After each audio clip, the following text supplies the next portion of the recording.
Hello বন্ধুরা, good morning. তোমরা সবাই কেমন আছো? আশা করছি তোমরা সকলে খুব ভালো আছো, আর আমিও বেশ ভালোই আছি। তো আজকে আবার চলে এসেছি আমার জীবনের নতুন গল্প নিয়ে। আমার জীবনের মধ্যে কী চলছে না চলছে সেসব কিছু ঘটনা নিয়ে। তাই দেখো, সকালে ঘুম থেকে উঠে আগে বেরিয়ে পড়েছি দোকান যাওয়ার উদ্দেশ্যে, কারণ দোকানে গেছিলাম শ্যাম্পু কেনার জন্য।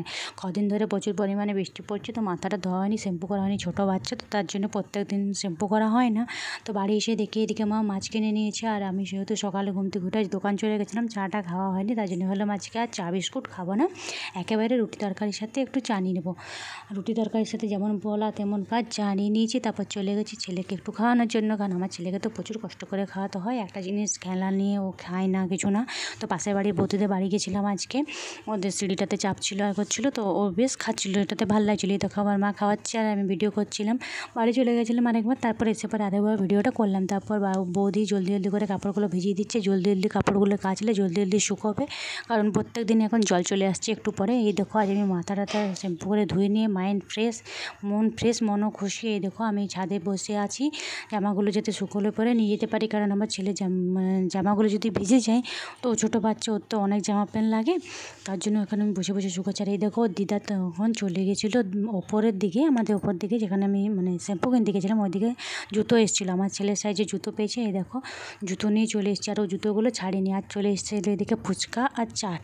তো এই দেখো আবার আমরাও কিনে নেবো, বাড়ি গেছিলাম ঘুরে আরেকবার চাট কিনবো বলে টাকা আনার জন্য। আর এই দেখো আমার ছেলে হাঁটি হাঁটি পা করে চলে এসছে, যেহেতু নতুন জুতো পরেছে, তো তার জন্য সবসময় বলছে আমাকে হাঁটা হাঁটা আমার খুব ভালো লাগছে, বলতে তো পারে না, ওকে দেখে বোঝা যাচ্ছে। চাট নিয়ে বাড়ি চলে এসেছি, বৌদির কাছ থেকে থালা নিলাম একটা, যে দুটো আনবো কী করে, ভিডিও করতে হবে। কলে জল চলে এসেছিলেন, জল পরে আগে চাট খাওয়া। এইদিকে যেমন বলে তেমন কাজ, আমার বৌদি বসে পড়েছে চাট খাওয়ার জন্য, কী করে যে তুলবে সেটাই ভেবে পাচ্ছিল না। তো বৌদির ভিডিওটা কোনো মতো করে নিজের লোভটা সামলে নিয়ে চলে এসেছি, নিজের প্লেটটা নিয়ে পরে অবশেষে চাট খাবো বলে, কারণ চাট খেতে খুব ভালোই লাগে। এই সব জিনিসগুলো না বিকেলে খেতে বেশি ভালো লাগে, কিন্তু কী করব, যখন এসেছে 11টার সময়, ভাবলাম খেয়ে নিই, আজকে দিনে খেলে কী হবে, 11টার সময় এসেছে তো। তারপর আমার নিজেদের খাওয়া দাওয়া রান্না বান্না কমপ্লিট করে নিয়ে চলে এসেছি আমার ছেলেকে এবার দরজার সামনে দাঁড় করিয়ে খাওয়াবার জন্যে। আমার ছেলে আস্ত মাথায় খেয়ে নিল, নিজের নয় কারণ নয়, মাছের মাথা খেলো, একটু খেয়েছে, ওটা আমি জাস্ট এরকমই বললাম ভিডিওতে। ও তো কিছু এরকম খেতে চায় না, তো ওকে একটু মাছের মাথাটাই দেওয়া হলো, যদি খায় দেখা যাক। তো মা অনেক কষ্টে বেছে বেছে একটু করে ওকে খাইয়েছে, কারণ একটু একটু করে আমার ছেলে যেহেতু 1 বছর বয়স হয়ে গেছে, সমস্ত জিনিসই খাওয়ানোর চেষ্টা করানো হয়।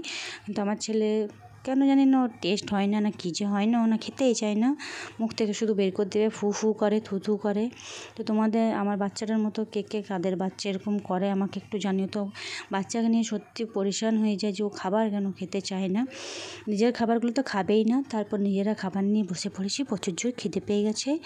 আর এই দেখো তারপর খাবার দাবার খাওয়ানোর পর ঘুমিয়ে নিয়ে বিকেলবেলাতে আমার ছেলে বেরিয়ে পড়েছে, ওর গাড়িটা নিয়ে আবার চটি পড়েছে, যেহেতু নতুন জুতো এসেছে ওর, ওটা নিয়ে একটু খেলা করছে। তারপর বাড়ি এসে মা যেহেতু আজ ভাত খায়নি, নিরামিষ মুড়ি খেয়েছিল, তার জন্য চপ বানিয়ে নিচ্ছি, সবাই চপ মুড়ি খেয়ে নেব। এদিকে চপের মশলা করেছি, তারপর ভিডিওটা কন্টিনিউ করতে পারিনি, কারণ চপগুলো ভাজতে হচ্ছিলো, একা কী করে ভিডিও করব। চপ মুড়ি খেয়ে নিই, আজকের ভিডিও এখানের মতো, বাই বাই, টাটা। তোমাদের সবার কেমন লাগলো, ভালো লাগলো কি না জানিও প্লিজ।